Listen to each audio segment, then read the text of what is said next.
Dan, whose locker did you clean out? As many as I could find. It's honestly, guys, it's a heavy day out here, and it always is. And you can feel the suddenness, I think, for all the guys in there that are a little bit in shock that they don't have practice this week in an NFC Championship to prepare for. Dan joins us via the Circa Resort and Casino hotline, circalasvegas.com. So, yeah, I mean, we're trying to go through it and parse through it here on the show, obviously. This is a collective activity of the city today. But to go from accepting the fact that the comeback didn't happen last night to also talking about it, I feel like there was a little bit more somber and pointed quotes from Haugh today. You know, what can you tell us about just the extension of last night into today? Yes, somber is a word, right? Like that is a feeling here today. And you can just tell that it's just, it's difficult no matter how many times somebody's been through it. A guy like Kevin Byard, who's done this many, many times in his life, there's an understanding that it just ends so quickly. And that next season, no matter what team you're on or what you're trying to pursue, you got to start all the way back at the start again. And so I think that's a really sharp realization that pops in on a day like today.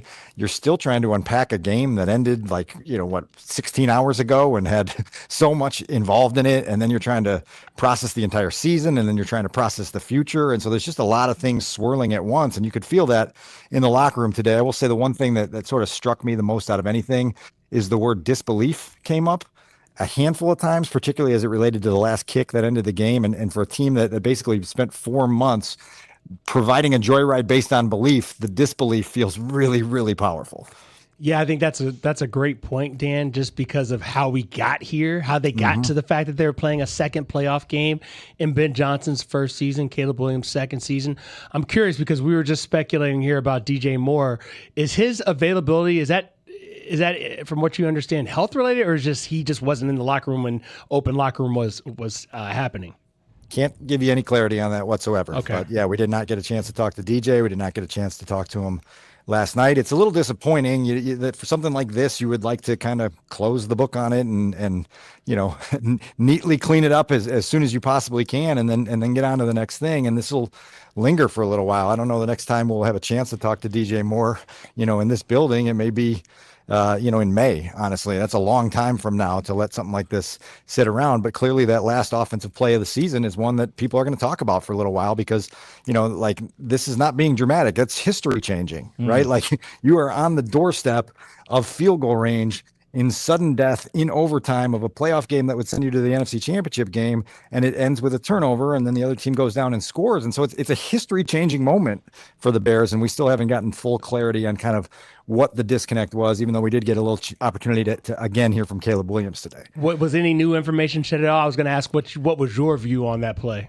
Yeah, so this is where, Caleb's words sort of require a response from DJ in some ways. And Caleb said today that he hadn't even had a chance to talk to DJ yet about what happened on that play, which is a little bit surprising, right? Given the moment and given what it signified. But it seemed as if DJ ran the route that was designed, and Caleb was expecting him to make a little bit of a sight adjust based on the way the defense was playing. And they had a miscommunication. The ball went one place, the receiver went the other.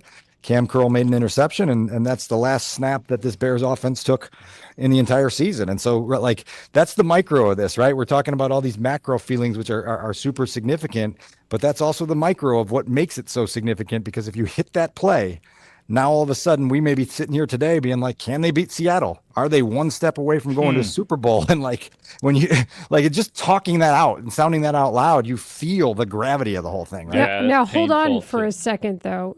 I'm sorry, but guys, this is different than what was even said yesterday, because yesterday it sounded like DJ had run the wrong route. So if he ran the route that was designed, despite a lot of people, including former pro football players, thinking that wasn't the design route, that's different. Can you speak to that context and that contrast? Well, I didn't get the sense last night that I knew for sure that it was a route that was wrong. I think we'll get a chance to get Ben Johnson before this week is up, and that certainly will be on the list. You'll have about 75 questions that you want to get to Ben before, that's you. That's how many of those 75 will get off? That's you. 14, right? So that's what I mean.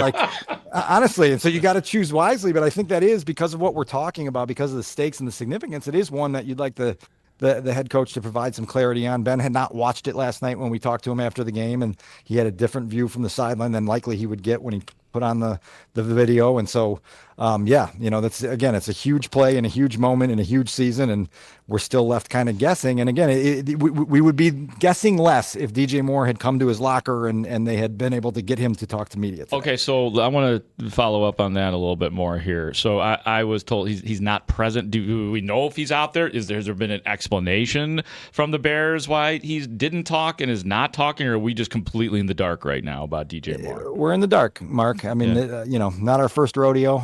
Look, like I put in a request early this morning saying, hey, it would be good to talk to DJ, and they said, we'll open the locker room for an hour from 11:30 to 12:30. It was my understanding that he was in the building when the locker room opened at 11:30. He wasn't in the locker room.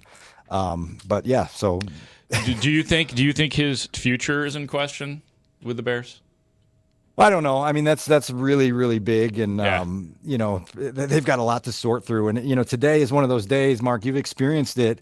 You have conversations today with Kevin Byard and Jaquan Brisker, who both don't know if they will ever wear a Bears jersey again on game day, right? Right. And so like it really strikes you when you're thanking guys for being as good as they were in the locker room all season. You're reflecting on the season, and then they're like, yeah, this might be the last time I leave this building. You know what I mean? And so like that's part of this for so many guys here. I think I counted this morning 24 guys on expiring contracts, that will be over in March.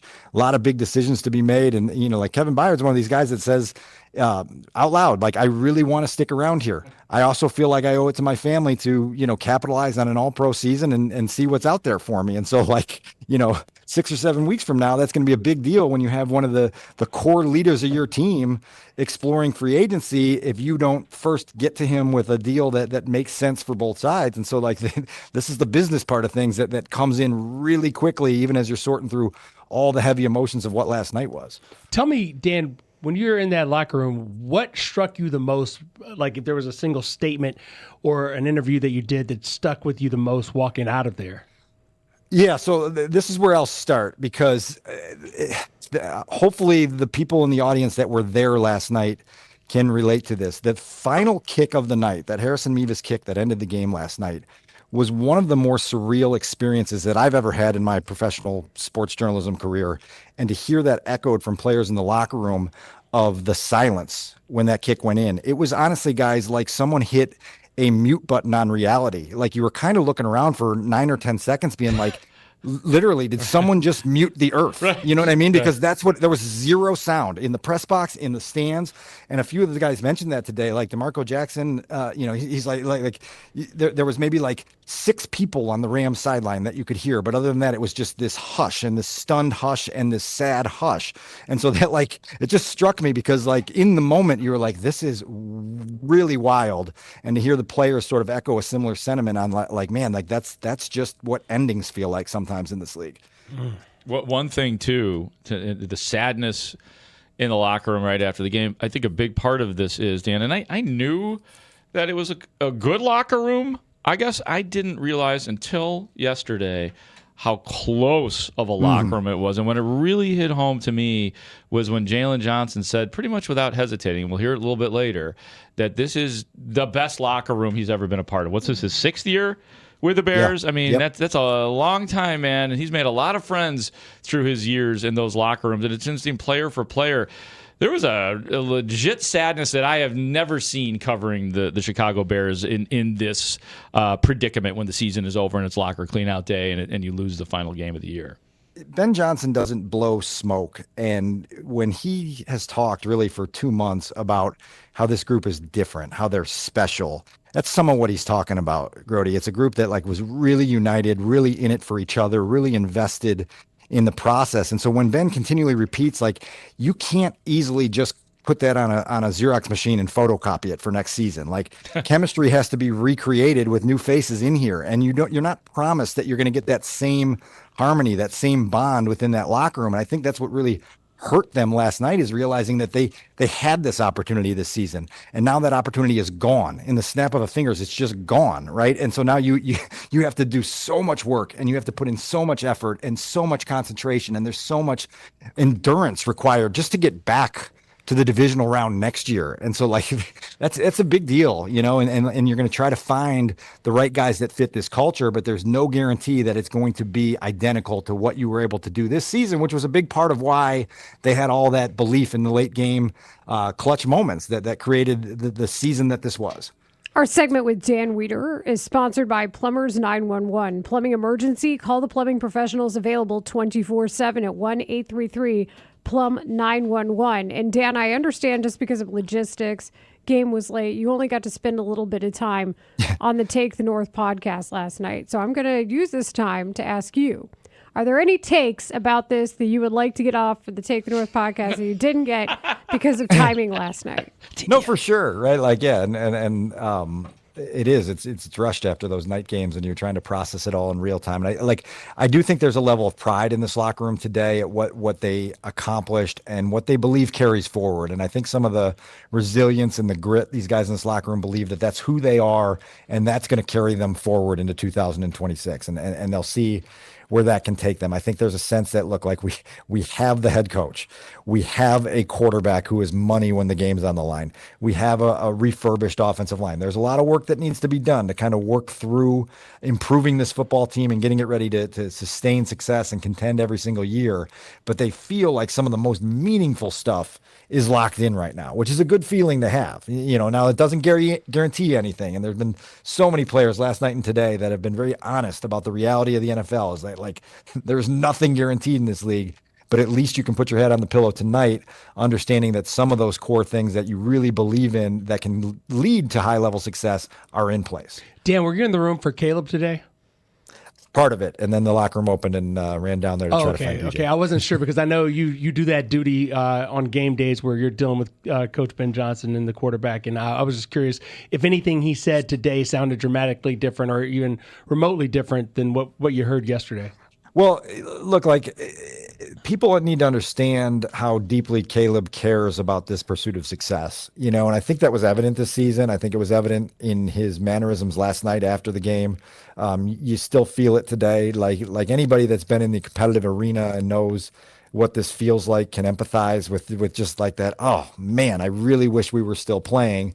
I know I've got to go right back to work, but you know, like even between Ben Johnson's post-game press conference last night and Caleb coming to the podium, they crossed each other's paths in that little hallway between the locker room and the press conference room. And there was an embrace, and it wasn't long, but it was powerful, right? Like you just felt the appreciation between those two guys and all that they had put into each other this season. And I think that's significant because I think there is a level of trust that's been built up there now that really will be a catalyst to trying to get to the next level next season. And so I think that, you know, those guys were really forthright in expressing their admiration for each other and the bond that they created here really since January of last year. And what's so amazing about that and important about that is I didn't know if those two were going to make it. I didn't know. Right. You're right.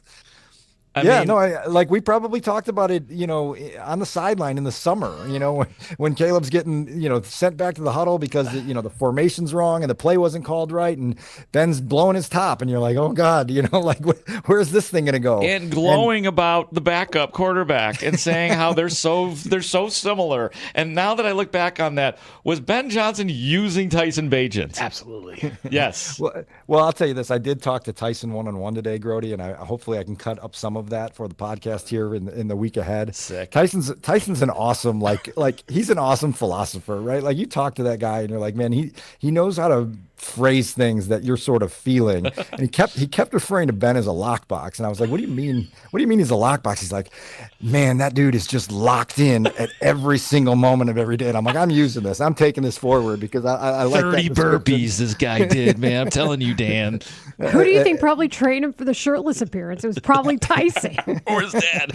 Yeah, they can cross-train a little bit this offseason. But no, like there's some good perspective there. And like the reason I bring that up is because Tyson had a front row seat all year to watch Ben and Caleb grow in their relationship. And some of it is the purpose that Ben Johnson brings into every room he's in every single day. And like, you know, look, like if we're fast forwarding 18 years and we're saying, why did things end with Ben Johnson in Chicago? Like there may come a point where we're like, yeah, the intensity just got to be too much. But I think we're a long way from that, right? And the buy-in he got this year because of that urgency, because of that purpose, that ability to bring out the best in the individual individual and the group. It's incredible stuff, and it's like you could write leadership books on what happened here this season at Haugh and sell a lot of copies. I know this is random, but speaking of the quarterback room, I actually think that Case Keenum probably did more than any of us fully realize when it came to being a veteran presence in there and also just helping with whatever they may have needed. Tyson Bagent and Caleb Williams. Did anybody get to talk to him today? No, Case was not in there today, and Case is not really readily available in that locker room. I think those of us who have been in there all year know he's great to talk to when you do get him. He's just not available very often. That is, Layla, for me, that's like another one of these. It's like a business aspect of turning the page on the season where there are guys that have to make their own decisions. Even, like they may have a personal desire, the team may have a desire, and you've got to figure out a way to match those up here. And that's going to be the next 3 months, right? From now through the end of the draft of trying to figure out what this roster needs to be going forward. And there's dozens of those decisions that need to be made. Like Kevin Byard, what do you do with Nashawn Wright? Yeah. Tyreek. There's just a ton of those decisions that will come to the front door and start knocking really soon here. They're obviously going to take this week to get closure on everything, but man, the business part of this thing, it doesn't wait around, and so it's going to be really interesting to see how that all evolves. Well, and unfortunately, that's how GMs get themselves into cap trouble. Is Correct. When you have to be loyal to the people who brought you to the situation you're in. And one of the conversations I have with buddies in regards to the ascent of Caleb Williams is like, go look at his cap hit for 2025. Now project what that's going to be in 2029, right? And then figure out what that means for the demands on the quarterback and what the quarterback has to be and has to become for you to be able to sustain success year after year after year when you actually have to pay him as a top flight quarterback and what that does to the rest of your roster. And so, yeah, that's why this league is impossible. I mean, Grote and I talked a little last night about the Saturday night reaction of the Buffalo Bills and how you felt that. Like, that was raw, and you felt that. Like, man, these guys have been doing it at a high level for a long time, and they haven't made it to the Super Bowl. And it's just such a harsh, sobering reminder of how freaking hard this league is. Grote said that he didn't have time to feel for the Bills game. It was Dan that was doing the talking. Was I showing empathy last night on the podcast when you were yapping about that? I don't think so. Probably not. I guess I tuned you out there. As we have to do from time to time, Dan, before we let you go, I want to put this Ryan Poles lens on it, because obviously he had a fantastic offseason, which is pretty much undeniable now, given what's taken place this season. I can't even picture a world in where he matches what he did last offseason with this offseason. The challenges are just so unique and different from the challenges he had with the blank slate of last year. Well, that's what I mean when I talk about the difficulty of this league. It's like you can have an amazing run, and then everybody just says, okay, do it again. You know what I mean? And like that's the challenge. Okay, do it again. Like, you got to go figure out your left tackle situation. You've got to go figure out how to add teeth to this pass rush. You've got to figure out how to reconfigure and restabilize this secondary with all the contract situations that are up back there. And so it's like, okay, congratulations. Here's your certificate of honor for that. Now go do it again. And go turn this into a team that wins multiple championships. Go turn this into a team that plays on the final Sunday of January and maybe at some point into February. And like, it's just super hard. And there's just daily things that need to be done to continually put yourself in position to handle the details that get you there. And it's from the general manager's chair down to the third string quarterback's chair to everywhere else around the building. You've got to figure out how to stabilize all of that. Dan Wiederer said it well, and I'm glad to hear I wasn't the only one empathizing with the Bills and Broncos. You guys game. go empathize together. Go for it. Grote had no time for it. My hands are full with the empathy that I've had to put forth my whole life for the Chicago Bears, Dan. I don't have time for other quarterbacks and other franchises. I'm sorry. Well, hopefully you can find empathy for this team here today. Again, it's a heavy day here at Haugh, and like, you feel it when you walk in the front doors here. And it's not gonna lift anytime soon. It's gonna be that way for a little while. Well, I do hope they go to Cancun. I do hope some guys get some time away and realize, everybody take a nice little vacation. Take the Northers, go to Cancun. It's the South, but don't worry about that right now. It's north to somebody. I'll go anywhere. I love it. All right. Well, guys, thanks so much. Dan, as always, thanks for your work from Haugh. We look forward to your work in The Athletic and on the Take the North podcast as well. Thanks, Dan. You got it. You guys are the best. And soon you will be able to hear Dan on a different frequency. FM.